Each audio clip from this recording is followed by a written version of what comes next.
did you come up with the name Glitter Poo?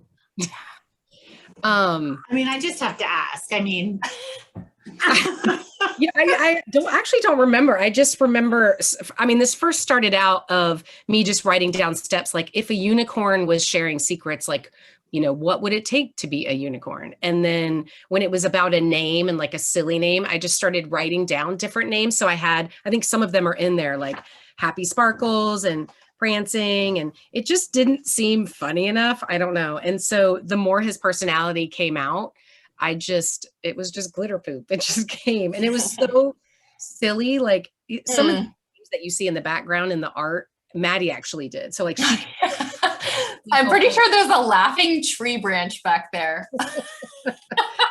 Came up with Professor Twinkle Pants, and like if you look at all their name tags, they all have little names on them. I just figured if like it doesn't work, somebody will stop me. So I just put it in there. I actually thought originally when it was going to HarperCollins to on acquisitions, like whether they were discussing it to sell, the title was Glitter Poop the Unicorn. And I didn't know that. They kind of talked about that back and forth, like, can we sell? Like, is that going to sell or is it not? So like, is poop trending? Yeah, is hashtag glitter poop trending. And then originally, I think it would trend. I think it is trending. Yeah, it's going to trend. It's going to be a household name. Yes. Yeah. Oh yeah. And then the original title was How to Be a Unicorn. And I think they thought it was just maybe a little didactic. I'm not sure, but like just too basic, you know, here's the steps. And we started kind of brainstorming, like if we were going to take this forward, like, you know, would it be how to, if it was something that turned into a series. And so we ended up coming back really at the last minute, right, Maddie, and changing it to Shine. Like yeah, it's like really like empowering too, like shine, you know, it's not just, I like it. Yeah. I'm really missing my unicorn horn. I'm sorry. I know. I'm like, I want to be a unicorn. As soon as you get it, you're going to have to send I know. I'm going to wear it all the time. I love it. So, Maddie, what's it like? So you're an author and an illustrator. Mm-hmm. What's it like being both? Is one harder than the other? It's just like a different... It's a different sauce. It's kind of like, it's just a whole different process experience. I think my own stories, it's very like, it's just, I don't know, it's a different experience, I think, than working on somebody else's story. I think it's a little bit more of like a collaboration / like, I'm making sure that I'm illustrating like the best I can for this story that is not mine, but it becomes like ours versus like, you know, doing things on my own because it kind of feels like it's comfortable. It's, I don't know, like I'm not going to upset anybody.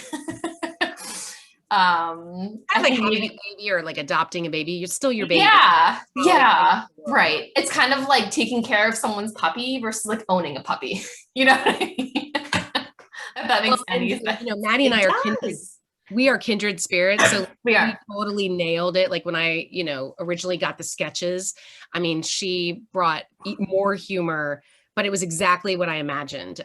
We have this very similar sense of humor, just kind of that silly, you know, dorky, for lack of a better word, sense of humor. So it really was just a match. And our editor knew, like when I originally started with Tamar, who you have worked with, who is our editor at HarperCollins, I mean, the first thing she said was, I know exactly the person that's perfect for this book. And she had worked with Maddie before, or she had loved Smart Seagull or Smug Seagull. And so she didn't even like, we were immediately paired. Like she immediately knew that Maddie was the person that was perfect for this book, just based on her humor and her art. Yeah. I was so excited. I didn't need, like, usually I'll read a manuscript and I'll be like, I have to like sit a minute and just kind of like take it all in. And right away I was like, oh my God, one read. I was like, yes. Like, where do I sign? So funny. So now we have a question. Did your families choose any unicorn names just for fun? No, but I'm going to make them. That's going to be our dinner exercise tonight. I'm going to make them all choose. That's really cool. And how long did it take you to write? And then how long did it take you to illustrate? So the writing, like I said, originally it wasn't a book. Originally I was just writing down, like, I was thinking about my kids and like, what would I tell them if they were, if they were a unicorn, what would they need to be to stand out? And what would those secret steps be? And I was just playing with kind of the secret steps. And I originally had 10 and I could not come up with a 10th one. So I was like, it's number 9. So it just kind of worked that way. Yeah. But it didn't take me long. Once I got into it, I was like, this could be a book. And my agent loved it. So I probably wrote it within a month. I mean, which is that's pretty short for a picture book. I don't know, Maddie, how long did it take you to? I don't know, so the sketches probably maybe a month or so, and then the art 2 months. Yeah. And then it's the revisions and stuff like that. So probably a total of anywhere from 2 to 4 months, 5 months maybe. Yeah. But the sketches came really easily. That's my favorite part of, I think my favorite part of illustrating picture books is the sketching process, because it's just so freeing. You can do anything. You don't have to worry about is this in the lines. It's really, really fun, and it's a really magical part of working, where you just anything comes in and it feels really good. There's no pressure, So yeah, the sketches came really easily, really fun. And I think, the art sort of just you have to go and plug it in and do the work. But yeah, it was really fun to work on. It was really fun. I loved it. My process was kind of, I originally had tons of different types of things, what would a unicorn need? And it really just had to be pared down, it was, which ones were the most important, standing out in a crowd. You had to have a unicorn name like that, you couldn't be a unicorn without a unicorn name. Yes. As an alias. And then it kind of turned into secret steps and just the most fun steps that I thought were kind of a little bit out of the box. That I thought, kids could relate to, and think, I totally do those steps. I could totally be a unicorn.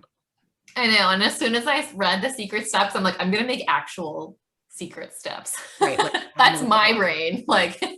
And now I'm going to draw secret steps. Well, do you each have a favorite unicorn in there besides glitter poop?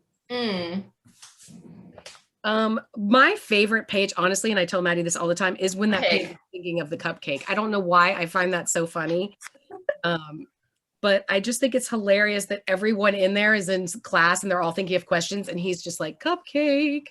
So I love that Maddie did all the details. I love all the details. She, how to set even the names of the books, and just again, if you look at all their name tags, they all have their own name tags. And yeah, I loved that. I loved all the name tags. I threw in a John Travolta from Saturday Night Fever in there with the pizza. I had a weird obsession with John Travolta when I was little. And it wasn't even it was just I just loved him. I thought he was my friend. And so I was watching that when I was really young, and I just I've always loved John Travolta. So yeah, that is an ode to Saturday Night Fever. I love, this is my other favorite. Oh, I know. I love that. And then the rainbow. I just feel that's totally me. I just feel he's so dramatic, and someone's just it's gonna be. I know. I love that. I'm trying to see if there's any other Easter egg things I put in here. The aliens. I don't know where those came out of left field, but I really love them. They just becomes super instantly obsessed. And I think originally I had them wearing some type of piece of paper on their head that was a triangle. And I was what else could I use that's way funnier? And I was toilet paper roll. That's perfect because it's glitter poop. Yeah. Yeah. I think it's so funny just to have a little bit of paper still on the roll. Yeah. I remember going through it and going, oh, okay, we're going to Mars.